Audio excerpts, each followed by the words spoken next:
Exodo Kapitulo 9. Dahil dito, sinabi ni Yahweh kay Moises, pumunta ka sa Paraon at sabihin mong ipinapasabi ni Yahweh, ang ng Diyos ng mga Hebreo, na payagan na niyang umalis ang mga Israelita upang sumamba sa akin. Kapag pinigil pa niya kayo, paparusahan ko ng kakilakilabot na salot ang kanyang mga hayop, ang mga kabayo, asno, kamelyo, baka, tupa at kambing. Mamamatay ang lahat ng mga hayop ng mga Ehipsyo, ngunit isa mang hayop ng mga Israelita ay walang mamamatay. Naitakda ko na ang oras, bukas ito mangyayari. Kinabukasan, ginawa nga ni Yahweh ang kanyang sinabi at namatay ang lahat ng hayop ng mga Ehipsyo. Ngunit kahit isa'y walang namatay sa hayop ng mga Israelita at nang patingnan ng Faraon, wala ngang namatay sa mga hayop ng mga Israelita. Ngunit nagmatigas pa rin ito at ayaw pa ring payagan ang mga Israelita. Sinabi ni Yahweh kina Moises at Aaron,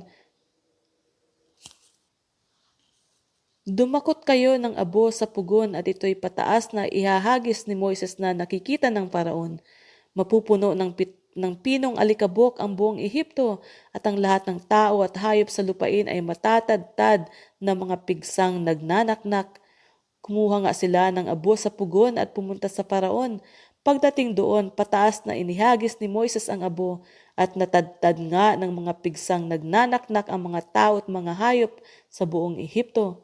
Ang mga salamangkero ay hindi na nakaharap kay Moises sapagkat sila may tadtad rin ng mga pigsang nagnanaknak. Samantala, ang Paraon ay pinagmatigas pa rin ni Yahweh. Hindi nito pinansin ang mga Israelita tulad ng sinabi ni Yahweh kay Moises. Sinabi ni Yahweh kay Moises, bukas ng umagang-umaga pumunta ka sa Paraon. Sabihin mong iniuutos ko na payagan na niyang sumamba sa akin ng mga Israelita. Kapag hindi pa siya pumayag, magpapadala ako ng matinding salot sa kanyang mga tauhan at nasasakupan upang malaman nilang ako'y walang katulad sa buong daigdig. Kung siya at ang buong bayan ay pinadalhan ko agad ng salot na sakit, sana'y patay na silang lahat. Ngunit hindi ko ginawa iyon upang makita sa kanya ang aking kapangyarihan at sa gayoy maipahayag ang aking pangalan sa buong daigdig. Ngunit hanggang ngayoy, hinahadlangan pa niya ang aking bayan at ayaw pa rin niyang payagang umalis.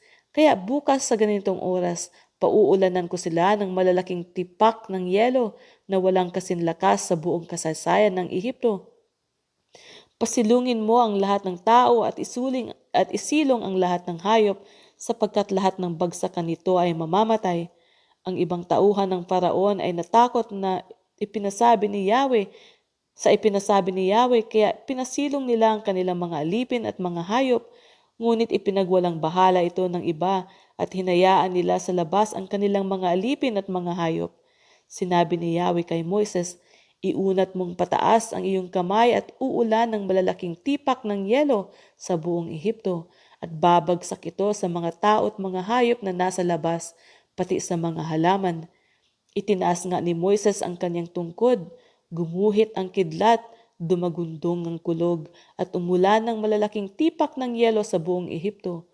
Malakas na malakas ang pag-ulan ng malalaking tipak ng yelo at sunod-sunod ang pagkidlat. Ito ang pinakamalakas na pag-ulan ng yelo sa kasaysayan ng Ehipto.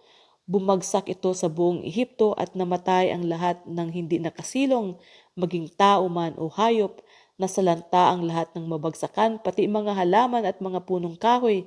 Ngunit ang Goshen na tinitirhan ng mga Israelita ay hindi naulanan ng yelong ito. Kaya ipinatawag ng Faraon sina Moises at Aaron. Sinabi niya, tinatanggap ko ngayon na nagkasala ako kay Yahweh. Siya ang matuwid at kami ng aking mga kababayan ang mali. Ipinalangin ko sa inyo